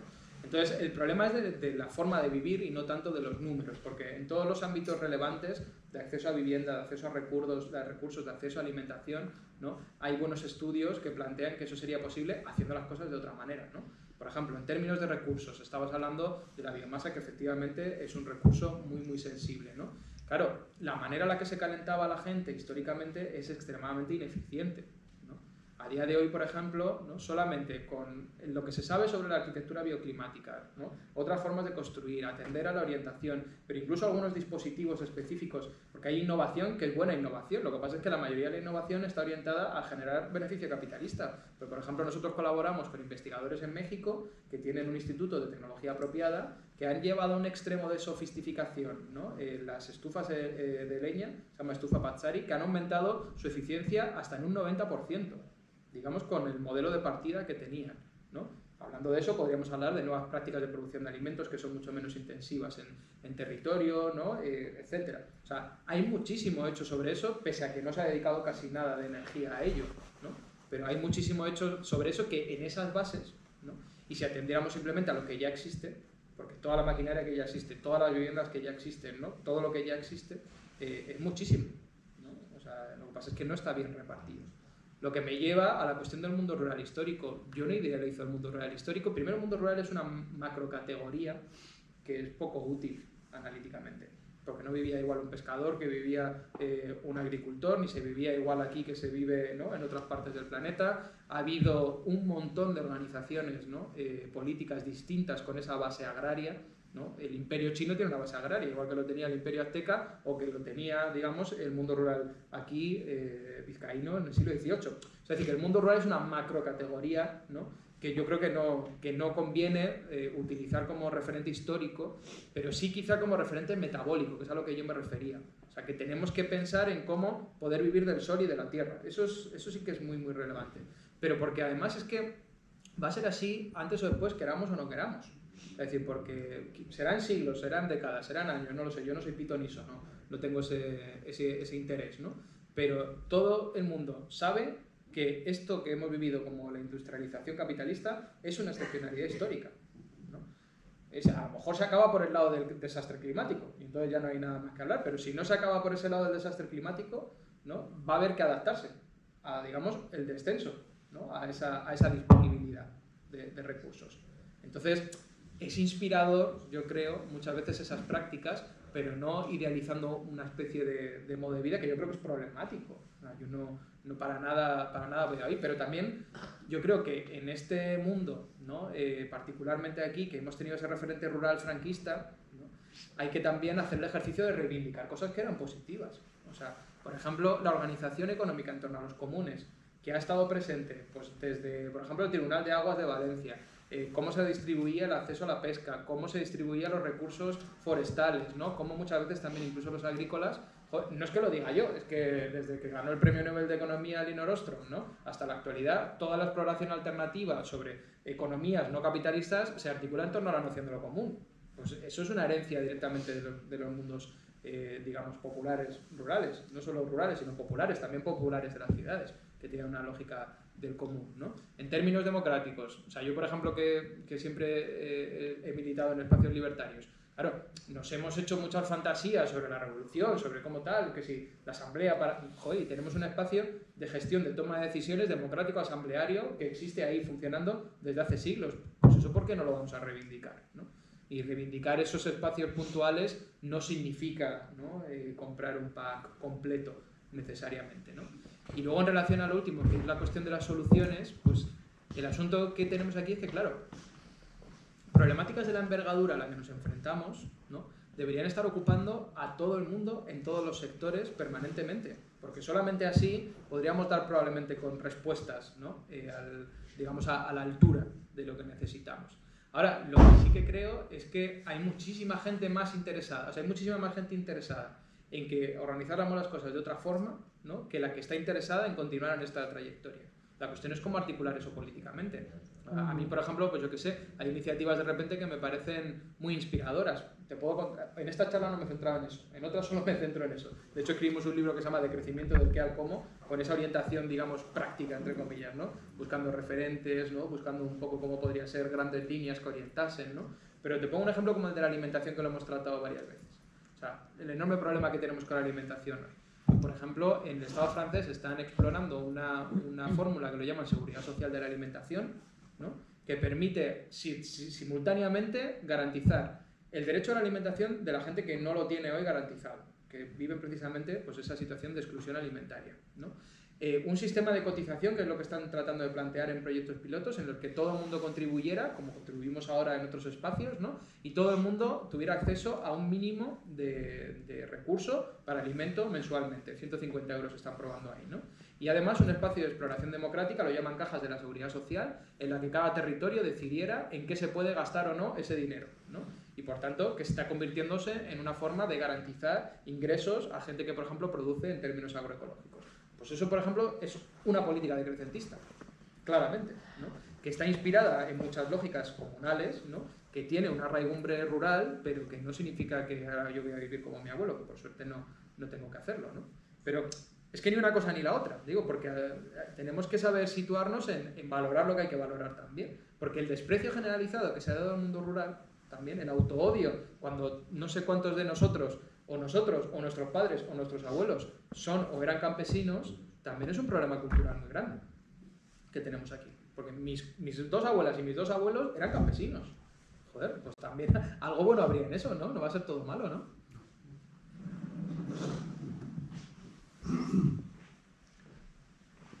Hay un tema muy importante, ¿no? De darnos cuenta que va en la línea de lo que acabas de decir, de este modelo de Francia, ¿no? Como creo que se nos ha instalado muchísimo en las creencias muy dramáticas de que se nos ha desposeído de todo, ¿no? De que realmente, o sea, llegar a tener autonomía para tomar decisiones y sobre el campo material, ¿no? Que nos sostiene nuestras vidas es muy difícil, pero ya es como que se nos ha instalado la creencia de que tampoco podemos encontrar fórmulas sociales para llegar a ese tipo de autonomías comunales, ¿no? ¿Y qué fórmulas realmente sí que podríamos constituir, ¿no? en grupos para llegar a articular este tipo de soluciones? Que es que, o sea, hay que echarle un poco de imaginación a veces, ¿no? Para darnos cuenta de que realmente sí que tenemos más capacidad de la que creemos, pero que nos llegamos a creer de una forma muy profunda, ¿no? Esa impotencia, ¿no? De que está todo planteado ya de una manera inamovible y que no hay nada que rascar, ¿no? Que lo único a lo que podemos aspirar es a seguir consumiendo y que no hay oferta de vivienda en unas condiciones dignas, que no hay una oferta de alimentación en condiciones dignas, ¿no? Y como que nos quedamos ahí en esa impotencia y eso a mí me parece súper dramático, ¿no? Como me parece muy interesante el llegar a darnos cuenta de que cómo colectivamente podemos articularnos para autoabastecernos de esas cosas que son tan importantes y necesarias y que nos liberan, ¿no? O sea, por un lado nos liberan de toda esta dinámica tan destructiva y por otro lado pues nos proporcionan como este sustento, ¿no? Real para poder vivir. Vaya. Sí, totalmente de acuerdo. A ver, eso está bastante bien estudiado y tematizado, ¿no? Como un problema muy importante que tenemos hoy es que se ha instalado la idea de que no hay alternativa, ¿no? Eso se ha tematizado por un montón de personas en un montón de lugares. Y esa base de no hay alternativa pues alimenta en gran medida todos los proyectos estratégicos políticos que hay hoy. Evidentemente la derecha y la extrema derecha vive de ese no hay alternativa, es decir, sí o sí tenemos que continuar de esta forma, ¿no? Y ya está. Y en todo caso hay que buscar pues, un chivo expiatorio, ¿no? De por qué no estaba funcionando bien, pero no hay alternativa claramente, ¿no? Luego hay muchas posiciones dentro de la izquierda hoy, ¿no? Que yo creo que lo que hacen es que no tienen una desconfianza sistemática en la capacidad de las personas, ¿no? Entonces dicen, como se está instaurado el no hay alternativa, ¿no? Nuestra obligación es asumir que nadie va a hacer nada, ¿no? Y darles un relato de esperanza. Entonces, ese relato de esperanza es el que nos va a permitir a nosotros llegar al poder, y una vez que nosotros lleguemos al poder, pues tomaremos las medidas adecuadas, ¿no? Como buenas élites ilustradas, de alguna forma, ¿no? Como élites para el pueblo, ¿no? O sea, es el antiguo todo para el pueblo sin el pueblo, pero reactualizado con otras formalidades, ¿no? Y digamos que en el espacio en el que yo me siento cómodo es en el espacio en el que, bueno, como yo me considero una persona normal, pues confío en las personas. O sea, no creo que me haya pasado a mí nada especial para llegar a pensar que esto es un problema y querer tener acción en ello, ¿no? O sea, creo que los movimientos populares, los movimientos obreros, los movimientos campesinos siempre han tenido una capacidad enorme para comprender la situación en la que se encontraban y querer incidir en ella, ¿no? Y les debemos fundamentalmente casi todo lo mejor de lo que tenemos. Sí, casi todo lo mejor de lo que tenemos se lo debemos a esas luchas, fundamentalmente. O sea, no se lo debemos al capitalismo, ni se lo debemos, ¿no?, necesariamente a esa producción industrial, porque si hubiera sido lo que ellos tenían en mente, si la industria hubiera sido lo que ellos tenían en mente, viviríamos como en Manchester, en el siglo XIX. O sea, estarían trabajando nuestros hijos, no podríamos respirar y estaríamos muriendo. O sea, si ha habido algo bueno que ha salido de todo eso, ha sido por las luchas populares, obreras y campesinas, fundamentalmente, ¿no? Entonces, como yo confío en la gente, pues lo que puedo hacer es compartir lo que creo que nos sucede, ¿no? Y a partir de ahí explorar conjuntamente. Y cuando hay, digamos, ese espacio para explorar conjuntamente a nivel popular, pues hay una imaginación desbordante y una capacidad de innovación tremenda, ¿no? O sea, hemos hablado de ese ámbito de la alimentación en la vivienda, todo lo que es el movimiento de cooperativas de vivienda en derecho de uso, de exploración con otras formas de propiedad, ¿no?, etcétera, pues es una solución creativa, ¿no?, al problema de la vivienda, como no es creativa el plan del PSOE de vamos a construir más. Bueno, pues igual, yo qué sé, ¿no? Pero no vamos a tocar que haya un montón de casas vacías, ni que eso sea un espacio especulativo, ni que se destruyan las ciudades para el turismo. Eso no lo vamos a discutir. Vamos a construir más casas. Porque claro, el problema es que no hay casas, seguro. Todos sabemos que no hay ninguna casa, ¿no? No hay ninguna casa vacía, ¿no? Entonces, pues yo por eso creo en esa articulación, digamos, ¿no?, comunal y comunitaria. Ahora, que es complejo, pues claro. Es complejo porque hay muchísimos obstáculos, ¿no? Y muchos obstáculos que no solamente tienen que ver con que la gente no quiera vivir de otra manera, yo creo que mucha gente quiere vivir de otra manera. O sea, nos centramos mucho en los privilegios, que es verdad que tenemos muchos, pero ¿y los malestares? O sea, hay un montón de espacios que explotan ese malestar de manera muy inteligente. De espacios políticos, vuelvo a la extrema derecha, no es casual que las iglesias evangélicas sean una de sus vías de entrada, porque la gente quiere vivir en comunidad, la gente tiene insatisfacción con la forma de vivir, quiere encontrar un sentido. Pues es que eso es lo mismo que nosotros estamos viendo, solo que, bueno, se vehicula por otro lado, ¿no? Por ejemplo, pensemos en la enfermedad, pensemos en la enfermedad mental, pensemos en el aislamiento, la soledad no deseada. O sea, hay mucho malestar en nuestra forma de vivir también, ¿no? Enganchar con ese malestar es una tarea que también nos toca. Y no solamente vendiendo promesas de esperanza, que yo creo que eso tiene las patas muy cortas realmente, ¿no?, sino proponiendo posibilidades de transformar nuestra vida también en colectivo, ¿no?, que es un poco lo que yo creo que esto trata de hacer, ¿no? Y que además, siguiendo ese hilo, es lo único que nos puede empoderar como individuos, porque tenemos que desarrollar creatividad, lo has dicho, o sea, salir de ese raíl e inventarnos. Es incómodo, tenemos que tal y hablar y hacer y tal, pero es lo único que nos da la individuación, en colectivo y tal. Para mí es la clave para salir de este sistema que ya ha hecho caput. Sí, lo que pasa es que es verdad que es ir a contracorriente.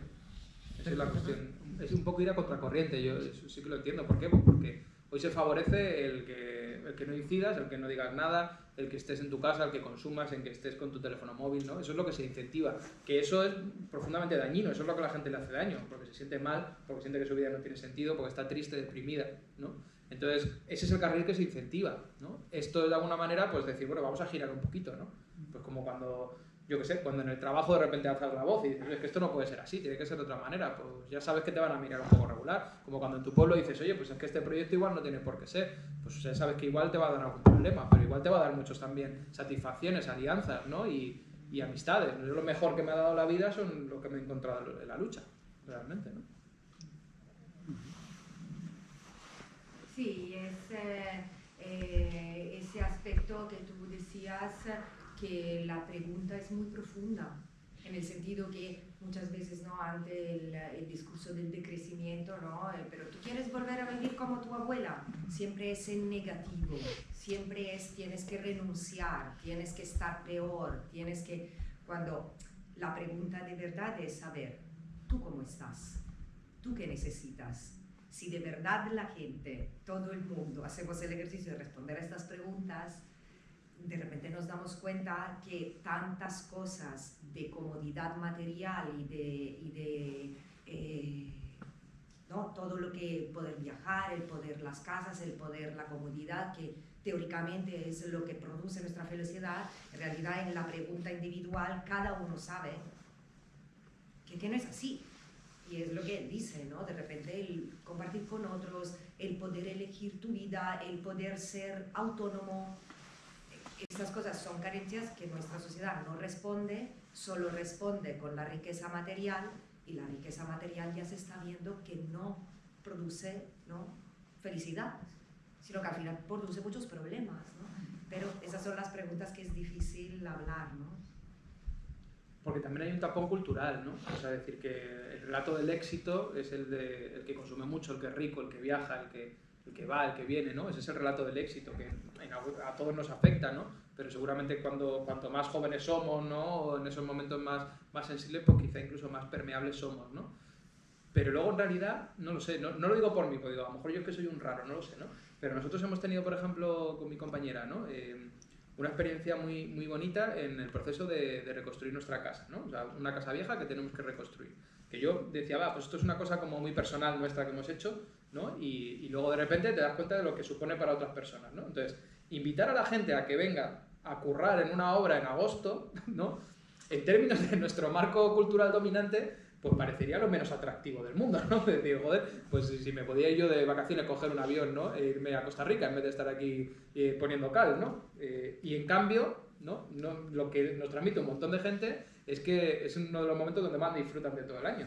¿Por qué? Pues por lo que supone hacer un trabajo compartido, ¿no? Tener ese espacio de convivencia, hacer algo que de repente tiene un sentido, ¿no?, un sentido específico en el que puedes participar, entonces hay una lógica de intercambio, ¿no? Entonces, la gente, muchas personas, eso nos resulta extremadamente satisfactorio, ¿no? Y lo que pasa es que hay un bloqueo cultural para reconocer que eso puede ser satisfactorio, ¿no? O sea, que en algunos casos se rompe, ¿no? Porque de repente ir a coger setas o tal, pues eso parece que sí, que podemos aquí reconocer que es algo que nos da placer, pero no puede darnos placer poner cal en una pared, porque eso, ¿no? Claro, evidentemente, si es tu trabajo toda la vida y estás destrozado y tienes 60 años y tienes que ir yendo a la obra todavía, pues cómo lo vas a desear, ¿no? Pero cuando eso se convierte en una cosa compartida, pues puede haber muchísimo placer en el trabajo.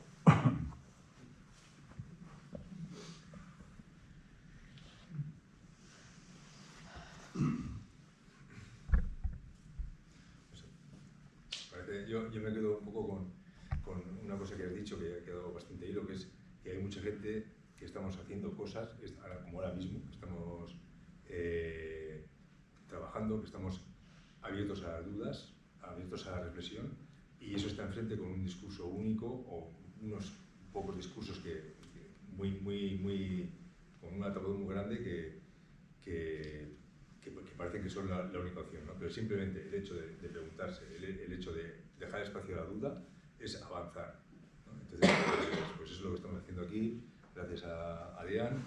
Os animo que cuando salgáis dejéis algo en la hucha para poder también hacer la parte más estratégica, jurídica y meter un poco caña y que vean que las 4.000 alegaciones que presentamos al PTS tienen un peso y estamos discutiendo y abriendo dudas también a esa visión también monolítica de cómo hay que organizar el territorio. Y nada, y muchísimas gracias a todos. Pero las dudas no las va a resolver la inteligencia artificial. Sí, eso está también. Eso es lo único que seguramente no podrá hacer, porque te va a repetir las mismas respuestas que ya existían, porque funciona así. Funciona así. Creativo poco. La creación, cero. No, muchas gracias a vosotras por estar aquí el sábado por la mañana y no iros al monte, que es lo que a lo mejor hubiera sido más apropiado.